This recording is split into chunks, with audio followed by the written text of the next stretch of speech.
चेतर रविवार की कथा। एक समय की बात है, एक बुढ़िया थी।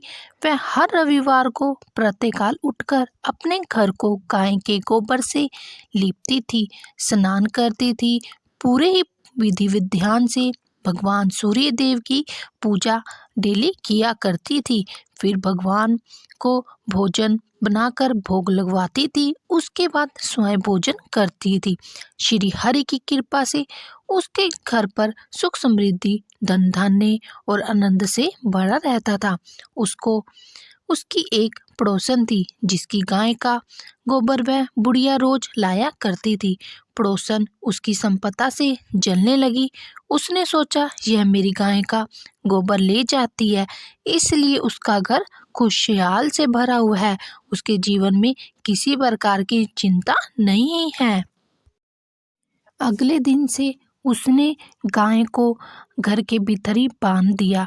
रविवार का दिन था, बुढ़िया को गोबर नहीं मिला, वह घर नहीं लीप सकी। उसने सोचा, जब तक घर पवित्र नहीं होगा मैं भोग कैसे भगवान को लगवाऊंगी। उस दिन उसने ना भोजन बनाया ना ही भोग लगवाया और स्वयं भी निहार रही, भूखी ही सो गई। रात में भगवान सूर्य ने स्वप्न में दर्शन दिए और पूछा, आज भोग क्यों नहीं लगाया है। वृद्धा बोली, गोबर नहीं मिला प्रभु, इसलिए घर पर मैंने लिपा पोती नहीं की है। भगवान प्रसन्न होकर बोले, हे माता, मैं तुम्हें ऐसी गाय देता हूँ जो सभी इच्छाएं पूर्ण करेगी। तुम्हारी श्रद्धा से मैं प्रसन्न हूँ। मैं निर्धन को धन, निसंतान को संतान और अंत समय में मोक्ष देता हूँ। सुबह उठकर वृद्धा ने देखा कि आंगन में एक सुंदर गाय और बछड़ा खड़ा है।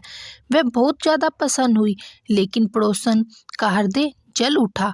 उसने देखा कि वह गाय सोने का गोबर करती है। वह चोरी से रोज सोने का गोबर उठाकर ले जाती और अपने गाय का साधारण गोबर वहां रख देती। भोली बुढ़िया को कुछ पता ही नहीं था। एक दिन भगवान ने तेज आंधी चला दी। बुढ़िया ने डर कर गाय को घर के अंदर बांध लिया। सुबह उसने देखा कि गाय ने सच में सोने का गोबर किया है। उसे सच्चाई समझ आ गई। पड़ोसन ने राजा के पास जाकर शिकायत कर दी, महाराज, एक बुढ़िया के पास सोने का गोबर देने वाली गाय है। राजा ने तुरंत गाय मंगवा ली। बुढ़िया रोती रही पर कोई ना उसकी सुने। राजा ने गाय को महल में रखा। अगले दिन पूरा महल गोबर से भर गया। रात में भगवान सूर्य ने राजा को स्वप्न में कहा, गाय वृद्धा को लौटा दो, यह उसकी भक्ति का फल है। सुबह राजा ने गाय बछड़ा सम्मान सहित लौटा दिया और उनसे क्षमा मांगी। पड़ोसन को दंड दिया गया। राजा ने घोषणा की, राज्य की समृद्धि के लिए सभी रविवार का व्रत करें। राजा की बात मानकर सभी नगरवासियों ने रविवार व्रत का प्रारंभ कर दिया। तब से नगर में सुख, शांति, समृद्धि छा गई। इसी प्रकार से हमें भी रविवार को यह कथा सुननी चाहिए। सुनने मात्र से भी जीवन के सब दुखों का, कष्टों का निवारण होता है। बोले रविवार भगवान की जय, सूर्य भगवान की जय। अगर आपको ये कथा अच्छी लगी हो तो लाइक ज़रूर कीजिएगा। हमारे दिव्य आरती चैनल को लाइक एंड सब्सक्राइब जरूर कीजिएगा। हमारे चैनल पर ऐसी ही कथाएं आती रहती हैं।